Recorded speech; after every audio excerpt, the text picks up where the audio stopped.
दोस्ती, दोस्ती के बहुत सारे किस्से सुने होंगे आपने, लेकिन आज जो किस्सा मैं आपको सुनाने जा रही हूँ, वो थोड़ा-सा डरा देने वाला और बहुत ही ज़्यादा रुला देने वाला किस्सा है। तो ये कहानी है पूर्णिमा और आरती की।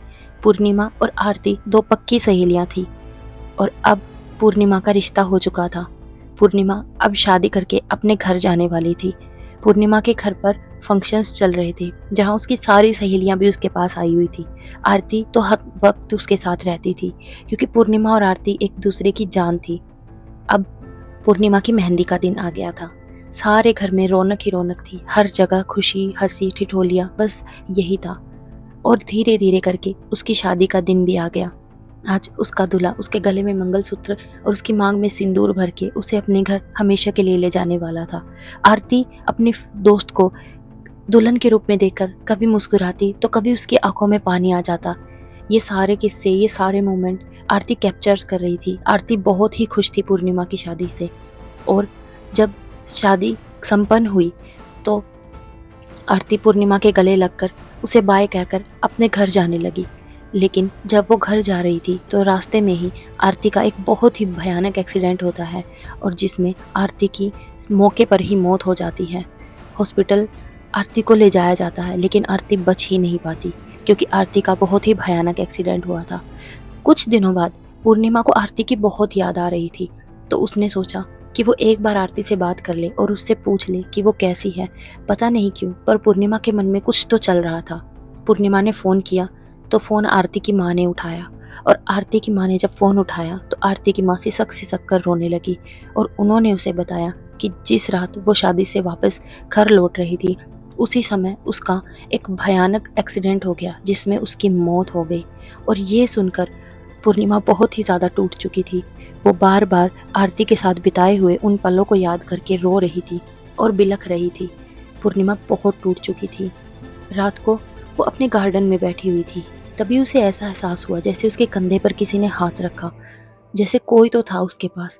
एक ठंडी हवा का झोंका बार-बार उसे लहराए जा रहा था। अब तो ये रोज़ का हो गया था। पूर्णिमा को हर वक़्त ऐसा लगने लगता था जैसे कोई तो उसके पास है, जैसे कोई तो है जो हमेशा उसे देखता रहता है। अब उसके ससुराल वाले भी इन सारी चीज़ों से बहुत ज़्यादा परेशान हो चुके थे। वो उसके घरवालों को बुलाते हैं और कहते हैं कि शायद इसकी दिमागी हालत ठीक नहीं है। आप इसे घर ले जाइए और वहाँ जाकर इसका अच्छे से इलाज कीजिए। ये बात सुनकर पूर्णिमा के घर वाले भी टूट जाते हैं और वो पूर्णिमा को घर ले आते हैं। लेकिन ये चीज़ें घर आने से क्या थम गई थी? नहीं, ये चीज़ें और ज़्यादा बिगड़ चुकी थी, क्योंकि अब पूर्णिमा को हर समय वो साया बस दिखता ही रहता था। पूर्णिमा बहुत ज़्यादा परेशान हो चुकी थी। वो साया पूर्णिमा से कहता था कि मेरी दोस्त मेरे साथ चलो, मैं अकेली हूँ, मैं तुम्हारे बिना वहाँ अकेली हूँ। अब पूर्णिमा बीमार सी रहने लगी थी। उसकी माँ बस उसे देखती रहती और सोचती रहती कि उसकी बेटी को आखिर हो क्या गया था। इस सब से जो सबसे ज़्यादा दुखी थे, वो थे पूर्णिमा के माँ-बाप, जिन्होंने इतने अरमानों से अपनी बेटी की शादी की थी। लेकिन अब उसका घर टूटने जा रहा था, क्योंकि उसे पागल घोषित कर दिया गया था। लेकिन पूर्णिमा पागल नहीं थी, उसे परेशान कर रही थी आरती। आरती की रूह, आरती की रूह उसे अपने साथ ले जाना चाहती थी, और एक दिन हुआ भी यही।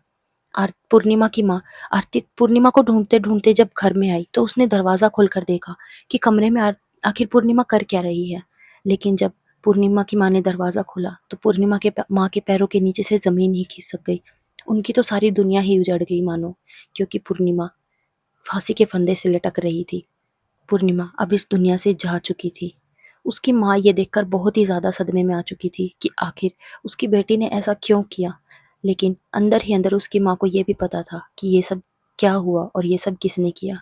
आखिर एक सहेली की रूह अपनी सहेली को अपने साथ ले ही गई, और इस कहानी का अंत यही होता है।